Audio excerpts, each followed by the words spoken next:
Rami here from Solar Juice. In today's Juicy Update, I'd like to cover a very important topic, and that is shipping containers from China into the Australian ports, which will have a massive impact on transit time for solar panels and the freight charges for solar panels. So what's causing these delays and price increases? At the ports in China, there's a massive container shortage. What this means is product is not able to make its scheduled vessel, therefore it will be bumped off to the next vessel, which has seen pricing increase from 150% and to 100%. So what's causing the delays at the local ports in Australia? Currently in Australia, there's a industrial action at the container terminal where we have seen delays in Sydney port of 17 days, in Melbourne there's a delay of 8 days, and in Brisbane there's a delay up to 5 days.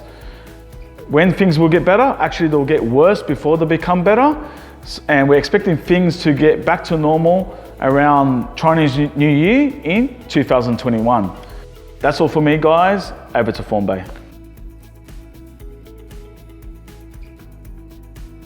Hi, the industry created 850,000 STCs last week. That's 145,000 STCs over the STP run rate. Based on current projections, we should reach the target by the 29th of October. The price is lifted to $38.60, and that's 30 cents higher than last week. And that's it from Formbay. Hi guys, Doug here from 3 Quotes. I'm sure we all agree that it's great to see some positivity emerging in the business world at last. Lead volumes up across the board, and even southeast Queensland, which has been very slow for the last quarter. Here at 3 Quotes, we've had a focus on Victoria for most of this year, with price support on leads and working directly with our installers through the challenges of the last couple of months. As things are beginning to improve, it's worth noting that we have an oversupply of inquiries in Victoria, and this is a great opportunity to get your pipeline firing again. If you are interested in looking at this option, give Craig a call. That's all from me. Have a great week.